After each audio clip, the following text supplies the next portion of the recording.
Boa noite! Iniciamos mais um Elga e Você, o nosso programa, sempre com muita informação e conteúdo, com credibilidade. É um prazer imenso estar aqui com vocês. E o nosso programa está demais. Temos aquela visita à Vida Diagnóstico e Saúde e conversamos com o doutor Tadeu Latorraca, que é geriatra, e nos contou em detalhes sobre a importância dessa especialidade.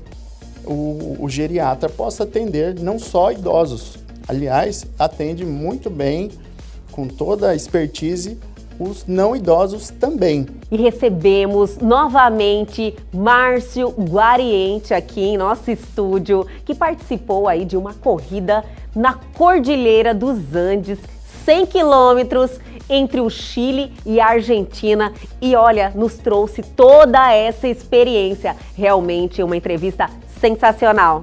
E a hora que você começa a subir a montanha, vai mudando a temperatura, é um desafio muito até para o corpo humano. Sim. Porque você chega no pico de vulcões, por exemplo. Olha Lá só. no Chile a gente passou bem na boca do vulcão Vila Rica, que é um vulcão ativo. Fique aqui comigo que o Elga e Você está apenas começando.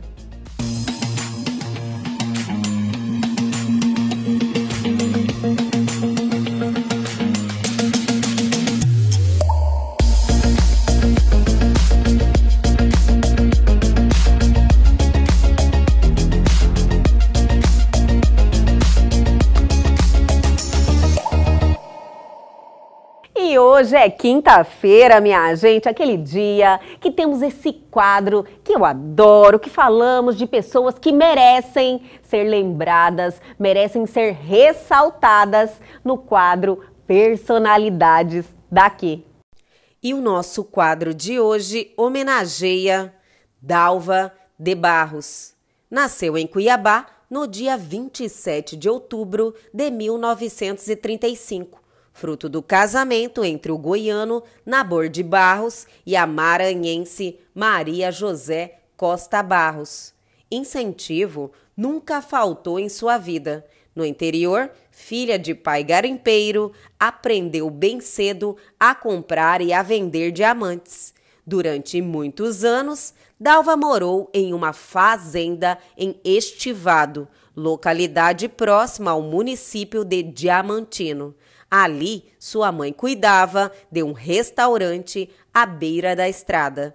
Nos fundos, seu pai criava gado e Dalva ministrava aulas em uma escola rural. Nas horas vagas, se dedicava ao desenho. O primeiro curso foi feito pelo Instituto Universal por correspondência aos 23 anos. Os primeiros quadros iam direto para as paredes do restaurante da família. Em 1961, foi estudar em São Paulo na Fundação Armando Álvares Penteado. Além da pintura, trabalhou como artesã durante um bom tempo. Em 1966, Dalva foi convidada pela crítica de arte Aline Figueiredo para participar de um concurso em Campo Grande, com um quadro que retratava a lida nos garimpos e acabou conquistando o terceiro lugar. Em 1967, Filinto Miller consegue com o governador do estado uma bolsa para Dalva, que segue para o Rio de Janeiro, onde passaria 3 anos fazendo curso livre de pintura na Escola Nacional de Belas Artes. Na época, trabalhava como cabeleireira para garantir o sustento. Dalva retorna para Mato Grosso em 1971, após a morte de seu pai. Trabalhou na Secretaria Estadual de Cultura, ensinava artesanato e pintura nas associações de bairro e nos presídios e fazia a cenografia de peças de teatro. Logo depois, trabalhou na Casa do Artesão. Sobre sua vida sintetiza: não foi uma vida fácil, mas quando olho para o meu passado, sinto orgulho de tudo que fiz. A artista plástica Dalva de Barros leva uma vida modesta e não cultiva desejo maior do que o de continuar pintando. Minha filosofia de vida é pintar, diz ela. Em suas obras, ela prefere retratar crianças de rua, garis, garimpeiros, mendigos, cangaceiros, enfim, personagens de uma realidade conturbada e caótica, mas que em seus quadros vai adquirindo ordem, sentido e intensidade, parâmetros pelos quais a própria vida da pintora vai sendo construída.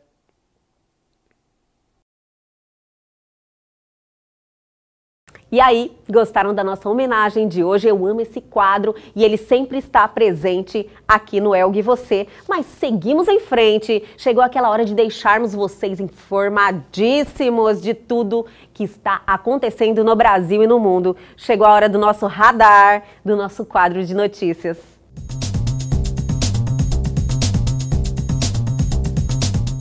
Aeroporto de Congonhas testa câmeras de reconhecimento facial.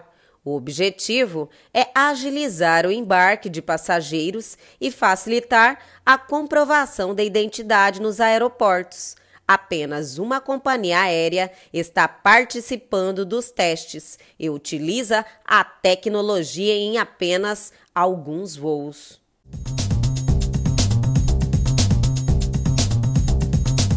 Facebook libera novos recursos para administradores controlarem o que é publicado em grupos. Um dos recursos permite moderar automaticamente posts e comentários compartilhados nas comunidades. Segundo a rede social, o objetivo é garantir segurança e oferecer conversas saudáveis.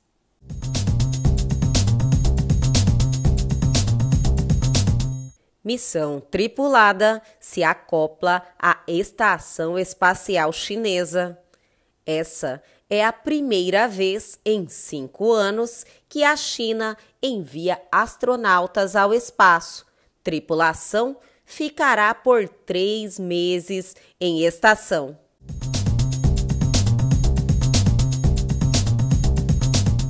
E aí, gostaram do nosso quadro de hoje? Já estão aí ligadíssimos em tudo que está bombando e que tem relevância na sua vida. Eu sempre adoro ressaltar isso, minha gente. Mas segue o baile e a gente vai fazer um intervalinho rapidinho, mas voltamos já já.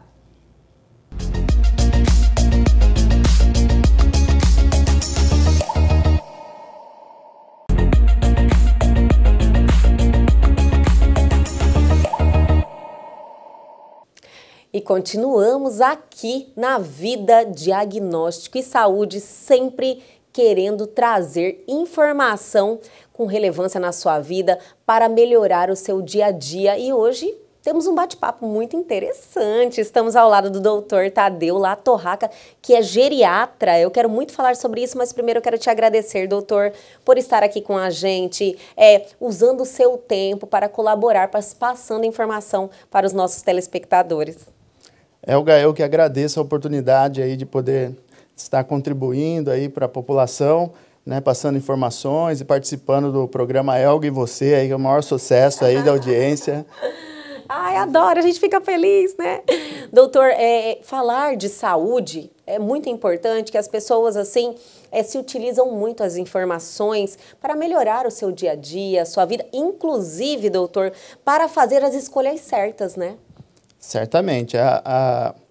A informação, né, principalmente nesse momento em que nós estamos vivenciando essa pandemia, ela se tornou algo muito mais importante do que já era. Verdade. Sobretudo as informações que realmente tenham fundamento científico, com veículos de comunicação que têm credibilidade, né? Então, certamente, esse é o momento propício para a gente estar aumentando ainda as informações aí para a nossa população. Nós fazemos isso assim, ó, diariamente, doutor. Mas voltando lá, o senhor é geriatra. Você, porque o doutor é muito novo, é geriatra e geralmente quando se ouve falar de geriatra, fala, olha, é um médico que cuida de idosos. Eu quero saber até mesmo o porquê da sua opção pela geriatria e quanto nós podemos, assim, olhar com amplitude para esse segmento, sabe? Desde quando nós podemos iniciar o tratamento com o geriatra? O que isso muda na sua vida? Perfeito. Olga, a formação em geriatria, ela é uma formação que exige que o médico tenha um período que antecede a especialização de geriatria em uma área generalista. Então, isso faz com que o geriatra possa atender não só idosos, aliás, atende muito bem, com toda a expertise, os não idosos também. Então, para aquelas pessoas que querem começar desde cedo fazer o seu acompanhamento geriátrico, ele vai, com certeza, essa pessoa vai se beneficiar, porque quando chegar na idade mais da idade do idoso, ela já vai ter um médico que a conhece muito bem, já tem o seu histórico, já conhece. Acompanhou, né, doutor? Cada detalhe da vida dessa pessoa. Exatamente. Essa é a vantagem de ter um médico de referência e que muitas vezes o geriatra vai precisar também de um colega especialista, né, de uma outra área, porque existem situações que se fazem necessárias, né? Mas o paciente sempre vai ter uma referência a quem recorrer quando tiver um imprevisto, ou quando precisar fazer a sua check-up de rotina, ou quando tiver uma doença que acometa, ele pode ir nesse médico que já conhece o seu histórico e esse médico vai poder orientá-lo de como proceder. Doutor, e as pessoas, elas têm aderido, assim, as pessoas têm buscado mais precocemente, que não seria precocemente, acabamos de descobrir que você pode, antes de ser considerado idoso, que é hoje em dia legalmente aos 60 anos, né, doutor? As pessoas têm aderido a ir se tratar com geriatra com mais antecedência? Certamente, Elga. Hoje nós temos uma demanda cada vez maior pela especialidade, tendo em vista o envelhecimento populacional e também aos veículos de comunicação que levam a informação correta à população e mostram a importância de se fazer o acompanhamento com o geriatra para evitar, né, muitas vezes, uma cascata de exames, de medicamentos, porque o idoso ele se vê numa situação em que ele não sabe como agir e ele vai procurando vários médicos ao mesmo tempo e nem sempre ele consegue administrar tudo isso. Então, o geriatra, ele age também como um gestor, organizando tudo isso na vida desses pacientes. E quando o paciente começa a fazer o acompanhamento geriátrico, a adesão é maravilhosa. Eles já se sentem muito seguros e acolhidos. Nossa, o que o senhor falou fez muito sentido. Eu sempre ouço muito falar sobre isso, que cada profissional tem uma visão diferente. Então, quando você busca de maneira, assim, separadamente, agora, quando você concentra, a pessoa pode realmente te dar aí um respaldo melhor da sua situação, né? Com certeza. O fato da pessoa ter um médico de referência faz com que ele consiga ter informações mais rápidas e direcioná-lo da melhor forma possível, né? Quando a pessoa vai em diferentes médicos e não tem um médico de referência, ela fica suscetível a se confundir, a tomar medicações em excesso, né? E isso também pode ser prejudicial para ele. Com certeza, viu aí. Doutor, e qual é a idade que você já pode dar início? Então, como eu disse anteriormente, não existe uma regra que determina em que fase a pessoa deve ir ou não ao geriatra, né? Considerando no Brasil, o idoso é a partir de 60 anos. Mas hoje é muito frequente no nosso consultório, no nosso dia a dia, pacientes de 40 anos, 45 anos, né? Mulheres que estão entrando às vezes na menopausa, já querem começar a fazer um acompanhamento. E isso é uma coisa que vem acontecendo com naturalidade e tá sendo... é muito bom, né, doutor? Com certeza. E as pessoas ficam satisfeitas e a gente consegue promover uma saúde boa para as pessoas. Qualidade de vida sempre. Doutor, eu acredito que a sua profissão foi muito buscada também por esse momento que nós estamos vivendo de pandemia e que os idosos foram alvo no início, né? Eu não sei se continua o mesmo quadro agora de mortalidade, mas os idosos sofreram muito. Por quê? Bom, os idosos, eles realmente, no início da pandemia, foram os pacientes, né, que foram, de certa forma, acometidos de uma maneira mais grave, né? A mortalidade maior, ela predominantemente eram nos idosos, principalmente os idosos que tinham comorbidades, né? Mas sabemos que não se trata apenas das comorbidades.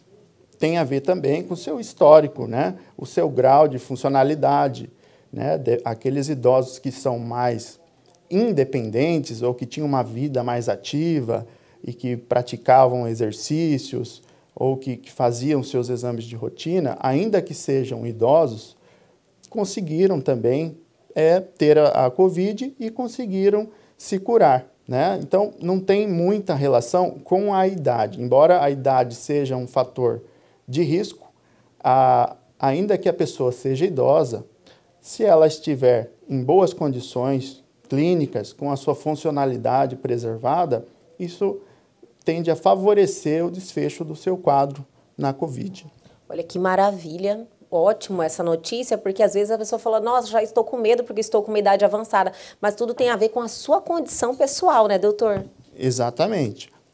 E hoje o que nós temos é que com um pequeno avanço que nós tivemos aí na vacina, embora não como nós gostaríamos que fosse, né, nós conseguimos contemplar a maior parte dos idosos, né?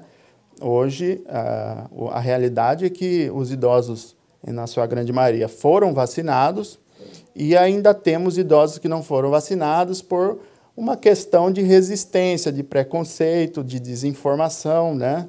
Então, isso também é um fator que a gente precisa orientar e desmistificar isso para a população e reforçar que a vacina ela tem se mostrado muito segura, né, para os idosos, com poucas reações adversas.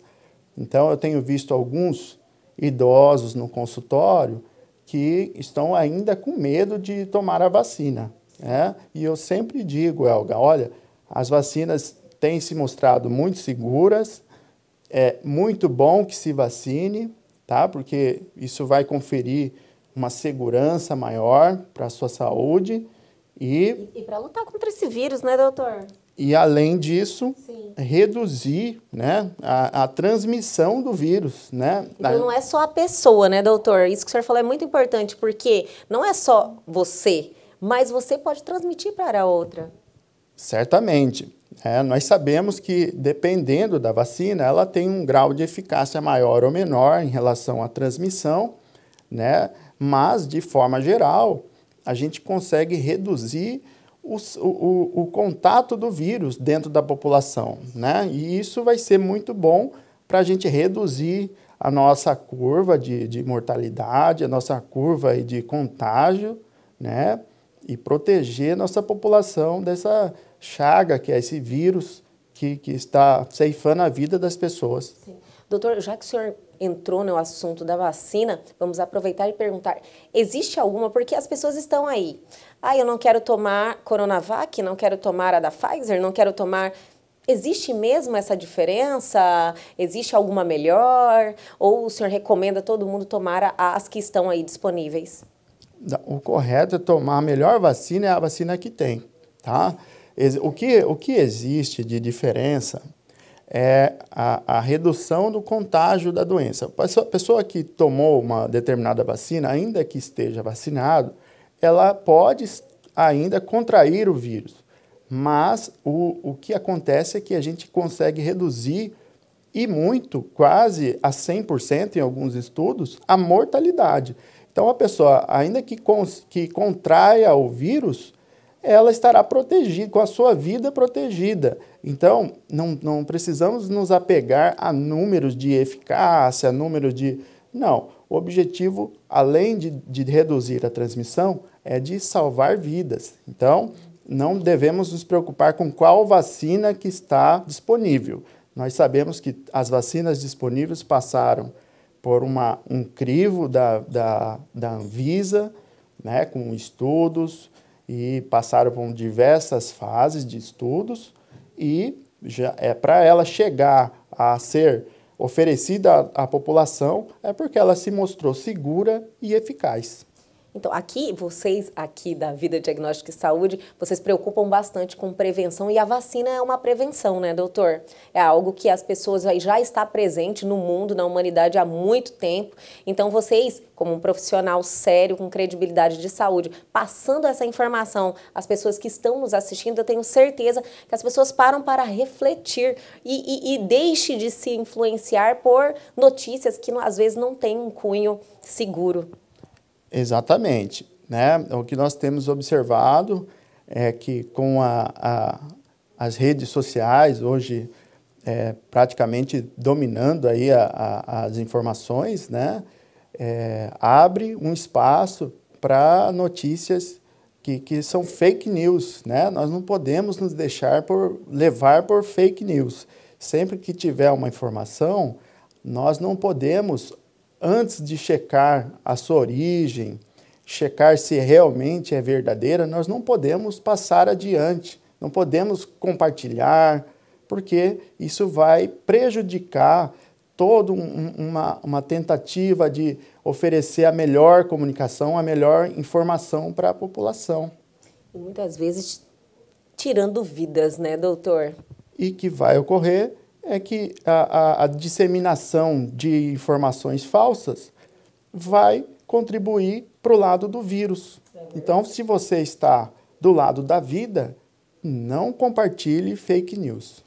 Maravilha. Olha, lógico, que chamada de atenção para todo mundo. Realmente a gente tem que reforçar, não deixar que a internet seja terra de ninguém, porque tem o lado benéfico também de aproximar pessoas. Então, sempre usar com responsabilidade e repassar com responsabilidade. Doutor, eu adorei nosso bate-papo, eu achei muito informativo, é algo que as pessoas precisam ter conhecimento, principalmente em relação à geriatria, porque, olha, todo mundo quer envelhecer, né, doutor? E eu quero envelhecer bem, e se tem essa possibilidade de fazermos isso, e além de tudo, precocemente, para termos esse respaldo, quando realmente a gente precisar ter mais aquela atenção com a nossa saúde, já estar com tudo pronto. Obrigada pelo bate-papo e logo, logo a gente se encontra novamente.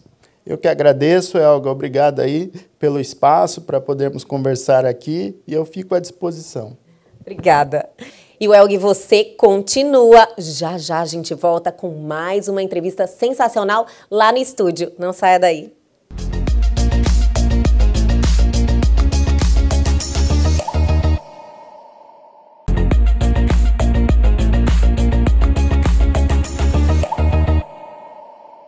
E agora, em nosso programa Elga e Você, vamos ter um bate-papo muito interessante, porque ele está retornando ao nosso programa, Márcio Guariente. Olha, é um prazer tê-lo novamente aqui com a gente, Márcio. Prazer é meu, Elga. Você sabe disso. A gente já se afinizou bastante naquele bate-papo passado, né? Que foi maravilhoso, sensacional. Sua entrevista teve uma repercussão, assim, muito expressiva, Márcio, porque você acalenta o coração das pessoas com o seu conhecimento. Foi muito legal, bacana, viu? Bacana. Só que hoje temos uma proposta diferente, que eu tenho certeza que os telespectadores vão adorar, porque é uma experiência que eu acredito que todo mundo deveria querer ter na vida. Você fez aí uma corrida, como é o nome mesmo? Eucruce Colômbia. Eucruce Colômbia, são 100 quilômetros. 100 quilômetros. Pela Cordilheira dos Andes. Exatamente. Meu senhor! Primeiro vamos começar do princípio. Quando você teve essa ideia? Falou, olha, eu quero ter uma experiência dessa na minha vida. Então, Olga, eu sempre fui um atleta de fazer esporte, joguei quando era mais jovem. E nunca deixei na minha vida de praticar um esporte. Eu fiquei quase 15 anos, quase 20 anos jogando tênis, eu jogava tênis. Então, sempre foi atleta? Sempre. Sempre gostou de esporte? E o que aconteceu? Eu fui acometido com uma doença autoimune nas minhas mãos. E aí os médicos recomendaram eu parar de jogar tênis. Eu falei, gente, eu vou parar de jogar tênis, o que eu vou fazer agora, né? Aí então começou o meu irmão do norte do Paraná, de Londrina, Sim. falou, Márcio, eu tô correndo, meia maratona, vamos entrar nessa e tal. Eu falei, vamos nessa. E aí eu comecei a correr. Olha né? que interessante. E aí quando você entra de cabeça num esporte, aliás, no que a gente mais faz... Mas é que a corrida, ela vicia, né? Vicia, gente. Vicia. É maravilhoso, eu adoro correr. Então o que aconteceu? Você começa a pesquisar como que é corrida, você muda todo o teu foco, né? Claro, e você quer seguir em frente também. Sim, aí comecei correndo, não tinha fôlego, né? Eu pensei que a minha resistência do tênis ia dar para a corrida, eu vi que era totalmente diferente uma coisa da outra, né?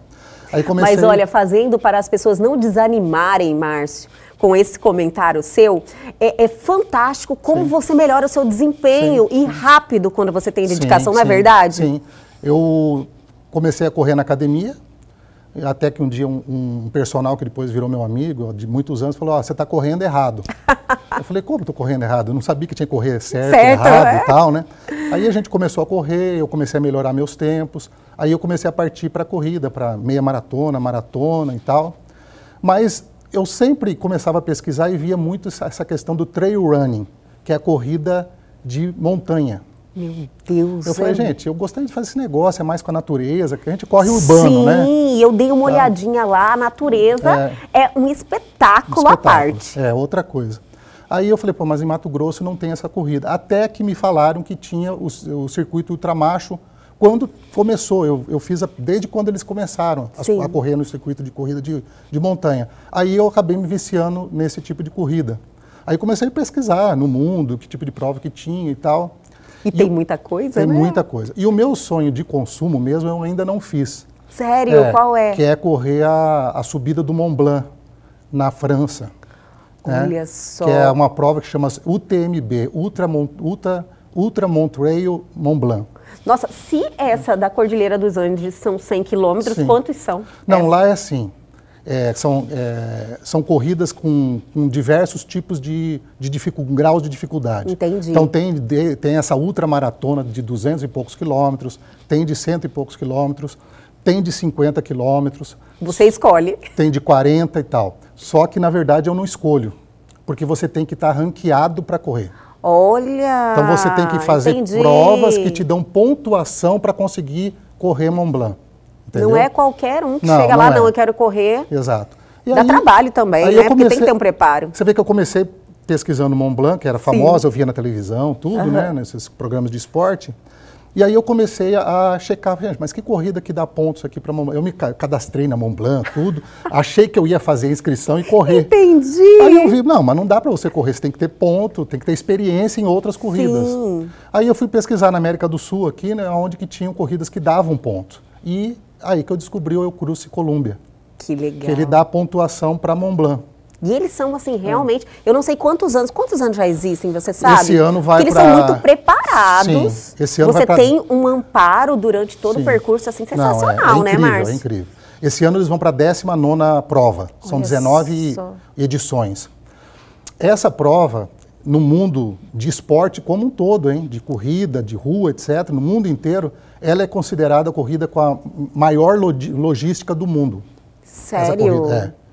Porque você, voltando lá para o Mont Blanc, o Mont Blanc você tem que correr tudo num dia. Sim, e são 3 dias. E lá, porque lá você, tipo, 100, aqueles atletas que são super atletas, que o cara corre, sobe aquela montanha, demora lá 30 horas. Eu não imaginava nem que seria possível, um ser humano conseguiria fazer essa façanha. Exatamente. Em um dia. Em um dia. Então, eu estava me qualificando para a menor prova do Mont Blanc, não era que eram 44 quilômetros, que é a inicial. Sim. Só que é a coisa mais linda, você vai subindo naquelas cidadezinhas da montanha, o pessoal fica na beira da estrada, muito, muito emocionante, assim, só de ver, né? Da corrida que você já fez 2 vezes, né? Não foi só uma, não, foram 2 vezes. Sim, 2 vezes. O que mais, assim, te impressionou?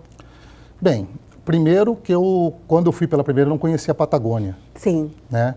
Então, em 2018, eu até posso te mostrar aqui. Por favor. Eu trouxe as medalhas, né? Então, olha, tudo é muito... Posso pegar? Pode, lógico. Tudo é muito bonito, né? Olha essa é de 2018. Dá um close aqui, Maurício. Olha só que coisa mais linda. E que tem uma representatividade para você, olha né? Que, Você fala, olha que coisa mais linda essas medalhas, né? Olha essa aqui, minha gente.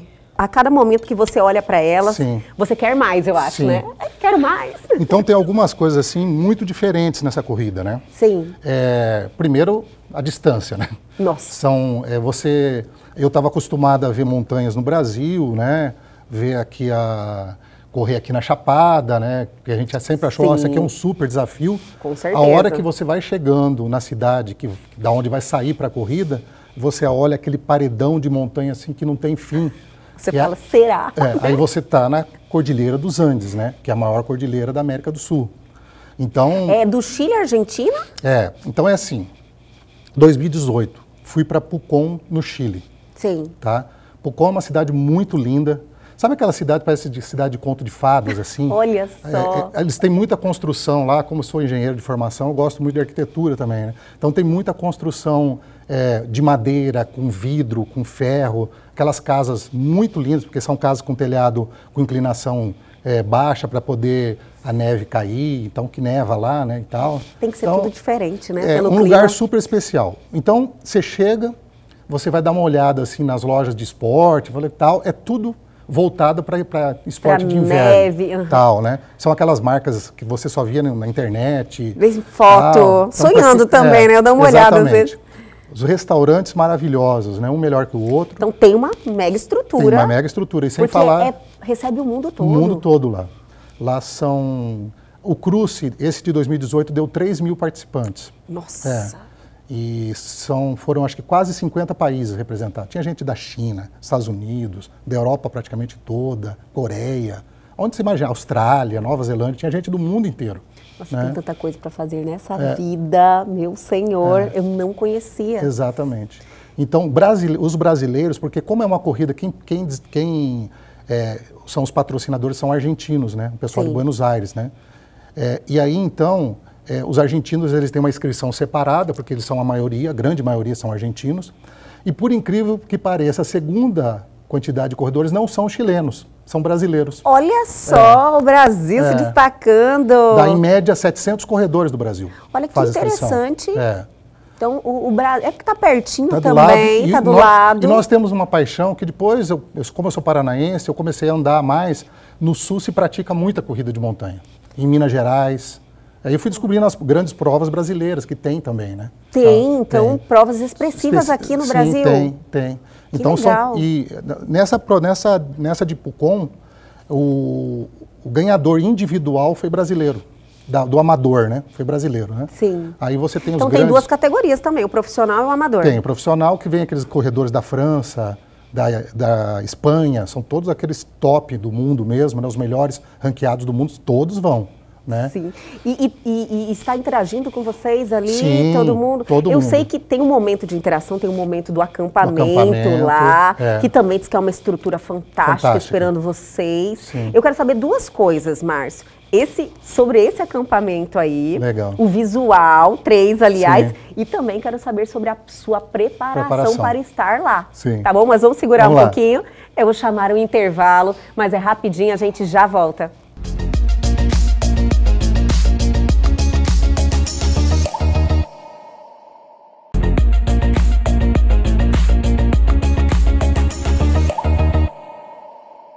Estamos de volta com esse bate-papo sensacional. Eu estou adorando, Márcio. Olha, eu comentei no intervalo com você que eu fui dar uma olhada sobre essa corrida e me despertou um sentimento assim, sabe? Que eu falei, nossa, eu quero ter essa experiência na minha vida ainda. Sim. E eu acho que as pessoas que estão assistindo, deem uma olhadinha, eu acho que vamos ter o mesmo contato. Mas vamos começar de lá. Como é que foi a sua preparação? Porque tem que ter uma preparação. Tem que ter. Eu procurei uma assessoria aqui, que é vou falar o nome do FG do Fernando Góes, né? Sim. E através de amigos eu conheci o Fernando, hoje virou meu amigo também. E a gente treina junto, inclusive. E o Fernando já tinha participado dessa corrida. Ele é treinador e ele já tinha feito. Então, primeiro, eu quero aliar a experiência do Fernando. Sim. Né? Eu tenho a parte de preparação física eu fiz com o meu personal, que é o Leno Faria, né? E a parte de treino, de corrida e tal, eu fiz com o Fernando. né? Realmente então, tem todo um planejamento. Tem todo um planejamento. O que, que a gente faz? Eu estava num ritmo assim de academia, de treino de força, né? Então você tem que treinar muito a musculatura inferior, porque você tem que ter resistência. Muito, principalmente panturrilha, você tem que treinar muito, né? A parte de coxa, essa parte daqui. E olha, muita gente esquece da panturrilha, né? Exatamente. Quando você vai treinar, cadê a panturrilha? Exatamente. Por quê? Porque o desnível de cada corrida dessa, assim, é impressionante. Então, eles, tipo assim, eles não vão abrindo... Você faz inscrição um tempo antes, né? Você faz no começo do ano a inscrição para a corrida no final do ano, em dezembro. É no final do inverno, início da primavera, tal, mais ou menos, né? Então, a preparação, ela é dessa forma. Então, eles vão passando os dados para você aos poucos, entendeu? Entendi. Tem até isso. Então, qual que vai ser a altimetria? Porque eles não fecharam o trajeto ainda. Porque essa corrida, cada ano, ela tem um trajeto diferente. É diferente. Sempre visando fazer pelo menos a travessia da fronteira do Chile com a Argentina. Entendi. Né? E é bom que é novidade, porque eu acredito que você vai uma vez, você quer ir outras vezes. Então, eu treinei muito porque é um treino totalmente diferente desse treino que a gente faz de corrida de rua, de maratona. Por quê? Porque lá o negócio não é a velocidade em si, até porque eu não sou profissional. Sim. O nosso desafio é chegar. Aí, quando eu comecei a fazer, porque quando é subida, só os muito profissionais que correm, porque é muito íngreme, né? Sim. Subida. Então, primeiro eu me animei, né? Na minha etapa, eu estou olhando lá, eu estou sempre cuidando da minha faixa etária, né? Então, só para você ter uma ideia, lá no Chile, o primeiro dia de corrida, quando eu cheguei no acampamento, eu estava em 83º da minha faixa etária, que eu já achava muito bom. Com certeza, pela quantidade de pessoas que estão porque lá. Era a primeira vez, era a experiência. Aí, no segunda etapa, eu falei, gente, eu vou dar uma acelerada maior para melhorar meu tempo, né? Já terminei na segunda etapa em 60. Olha só! E terminei a corrida em 51, meu número. Meu senhor, você foi muito bem. Eu acabei até indo bem, né? Sim. Essa corrida tem uma outra coisa interessante, que ela tem um tempo de corte. Como assim? É o seguinte, eles te dão um tempo por quilômetro. Ó, você tem que fazer você tem uma meta para cumprir. Exato, porque senão você não ganha os pontos para continuar? Para as provas ranqueadas. Entendi. Entendeu? Todo mundo não chegando, ele vai ganhar uma medalha. Só que, além da medalha, você quer... Você tem que pontuar para você tem que pontuar. Então, eles não falam o local. Num determinado local, mais ou menos no meio da corrida, tem um pessoal marcando o tempo. Mas é um incentivo. É um incentivo. Se você não fizer o tempo que é determinado, eles já te param aqui, ó, te colocam numa van e te levam para o acampamento. E os outros continuam correndo, entendeu? Entendi. Mas, Márcio, diz que muitos que estão participando se envolvem com a paisagem, querem fazer fotos, para ver que deve ter lugares incríveis ali. Eu mesmo já seria olha, por favor, clique aqui. Diz que você está correndo, de repente, um lago na sua frente, você me falou isso. Você está no alto de uma montanha, né? Então, ali você tem. É incrível, porque quando você está descendo demais, às vezes fica até quente. E a hora que você começa a subir a montanha, vai mudando a temperatura, é um desafio muito até para o corpo humano. Sim. Porque você chega no pico de vulcões, por exemplo. Olha Lá no Chile, a gente passou bem na boca do vulcão Vila Rica, que é um vulcão ativo. Olha então você já fica meio assim, né? Se esse vulcão der uma erupção, são vulcões ativos. Aquela região lá do Chile, da Patagônia chilena, é a região do mundo que tem o maior número de vulcões ativos ali. Nossa, não outra tinha curiosidade. essa informação, curiosidade mesmo. Exato. Então nós passamos lá, essa primeira corrida ela chamava Entre os Vulcões, tinha até o nome dela. E nós passamos por 2 vulcões. Então lá em cima... E você sente mesmo a temperatura? Não, é frio. Neve, vento assim insuportável. Então você tem toda você tem uma indumentária que você tem que levar. Então eles chamam de micropolar, que é uma blusa de esquiador, pessoal é térmica, por baixo, né? Térmica por baixo, é bem fininha, mas esquenta muito. Você carrega muita coisa com você? Você tem que levar, é obrigatório Além do esforço ainda tem. Você tem que levar um camelback, ali dentro você tem que ter material de primeiros socorros, você tem que ter um negócio que chama Vivisec. O que é esse Vivisec? É tipo um saco de dormir de alumínio, porque se porventura você se machucar e ninguém te encontrar no meio da montanha, você vai ter que ter aquela sobrevivência. Sim. Porque é muito difícil o acesso também. Então eles vão sentir a tua falta lá no acampamento. E de Já repente passou um tempo considerável. Exato. De repente você tem que ficar à noite no meio da neve, de madrugada, você pode morrer, né, ali. Sim. Entendeu? Então tem esse risco também. Eles têm que antecipar. Exato. Então tem tudo muitas... que pode acontecer. O que eu acho assim, é uma corrida que você tem que estar muito bem preparado fisicamente. Não adianta querer, eu vou caminhar. Ela é caminhada em subida. A hora que você tem reta, descida, tem muita descida na corrida. Olha só. Então, uma das coisas mais difíceis que existe é você descer correndo. Porque você pode cair, você tem que ter técnica para fazer isso. Ela é uma corrida muito técnica. Você aprendeu Sim. isso antes? Você tem, por exemplo, aqueles bastões de corrida. Sim. A gente utiliza bastões, tem que treinar com bastão. E uma coisa que as pessoas não sabem, você tem que aprender a treinar a andar. Porque andar é talvez tão difícil quanto correr. Por quê? Eu fiquei curiosa agora. Porque Por quê? a pessoa começa a andar muitos quilômetros em subida de montanha assim muito íngreme, é muito difícil. Você diz em questão se você forçar Exatamente. muito... Então você tem que forçar saber... muito, você perde a sua resistência. Por que o bastão ajuda? Porque a hora que você crava o bastão, ele tira um pouco o peso da perna.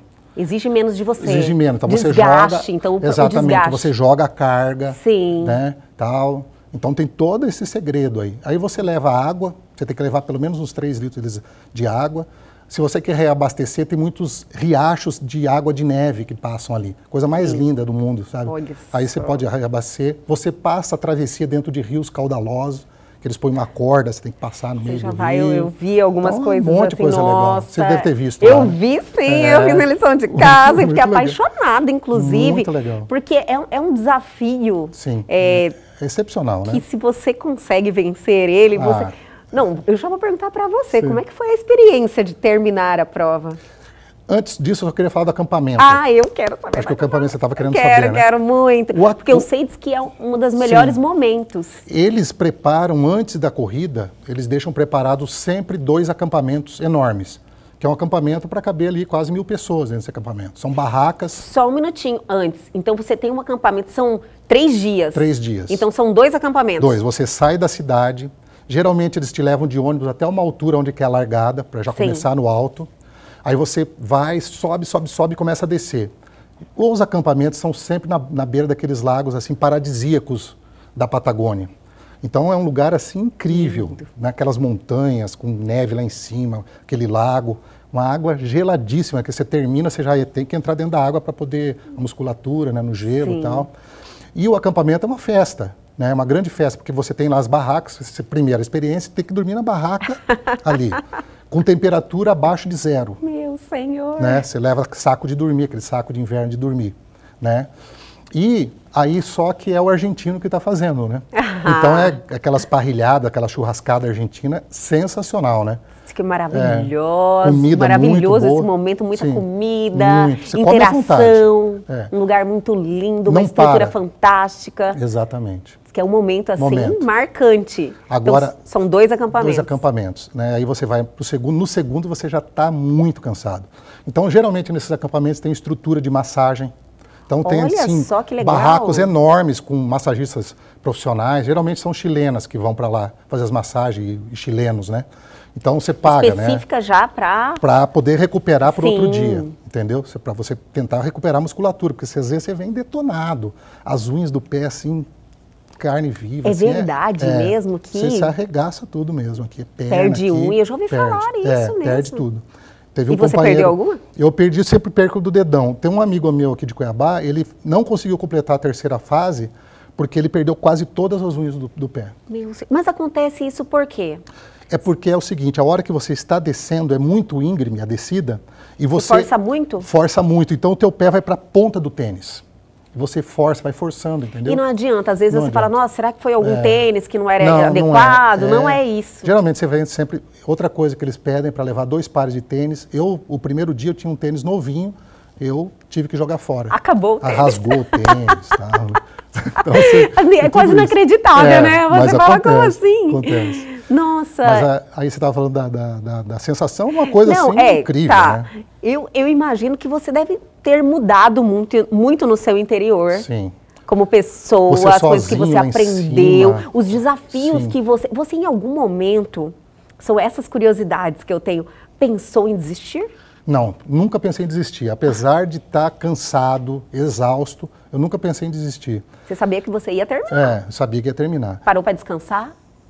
Olha, parava porque lá eles chamam de oásis, né? Sim. Nesse oásis você tem uma estrutura enorme ali, você tem todo então tipo de... Você tem um apoio durante o percurso. Todo tipo, só que aí você tem que correr, demora para chegar nesses oásis. Então você tem que levar também suplementação, você tem que ir suplementando. Entendi. Você tem que comer alguma coisa salgada também, porque você perde muito sódio, você perde muita água, né? Apesar do frio, você sua muito. Com certeza. Tal, né?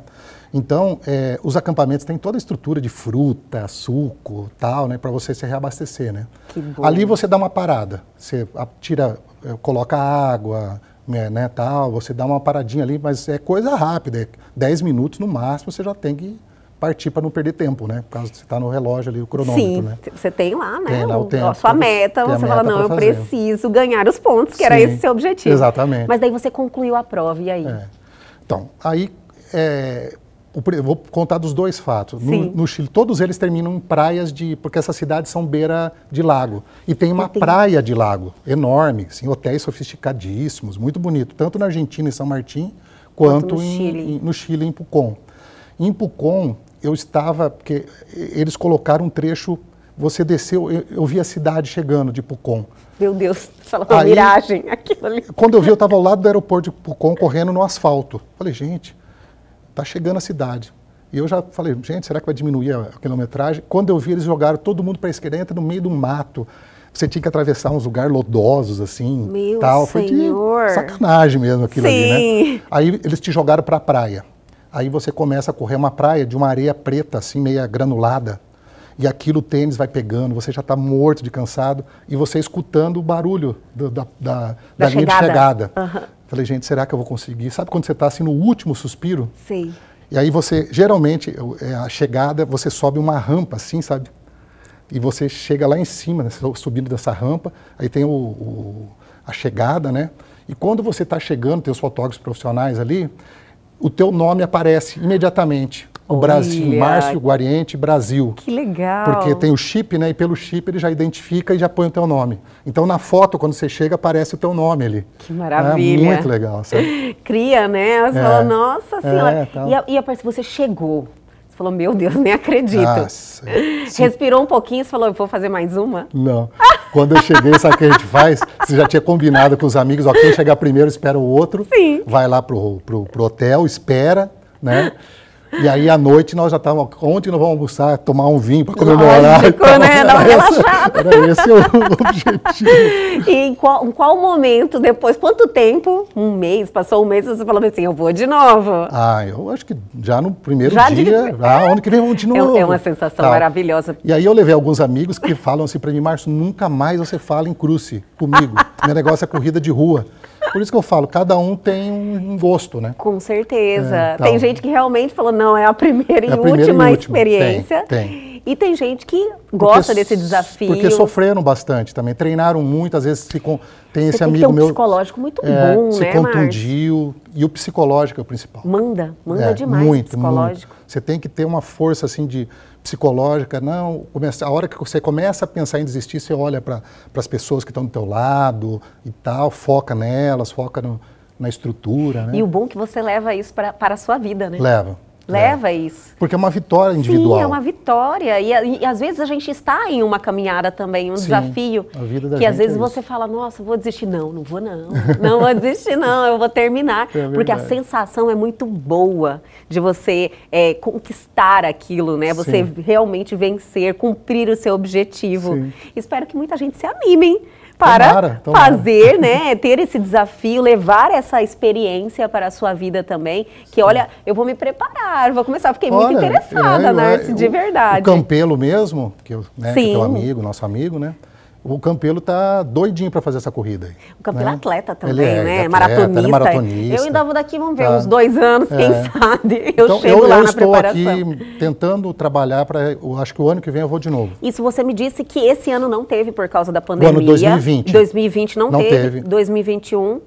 Eu tenho acompanhado, porque eu acompanho a página deles e tal, vai ter a corrida. Vai ter a corrida. Só que eu não sei como vai ser. Eu acho que vai ser uma corrida menor E tem muito mais argentino, né, que vai correr, porque... Entendi, é porque muda muito, né, o por causa momento. da pandemia, eu não sei como que eles vão fazer para as pessoas entrarem, se eles vão exigir vacinação de carteira. Vacinação, tem que pensar isso. nisso, né? Vai ser completamente diferente eu essa acho que temática. sim. Mas, olha, se for, nos avise, Não, que eu certeza, quero ficar sabendo certeza. disso, viu? Vamos nessa, vamos treinar. Muito obrigada por ter compartilhado essa sua experiência com a gente. Eu tenho certeza que as pessoas, assim, falam, nossa, tem tanta coisa na vida para a gente experimentar, né? E você é um exemplo disso. Muito obrigada, Márcio. Obrigado a você. A gente conversa novamente. Com certeza. E o Elgue Você de hoje fica por aqui, mas amanhã nós estamos de volta, sempre às 21h30. Perdeu algo, quer entrar em contato com a gente, dar a sua sugestão? Atenção, pegue o seu celular agora e aponte a sua câmera aos QR Codes que estão aí na sua tela e entre em contato com a gente lá na nossa rede social, no nosso Instagram ou no nosso canal no YouTube, e essa entrevista já está lá à sua disposição. Aguardo vocês amanhã aqui na TV Pantanal, canal 22.1.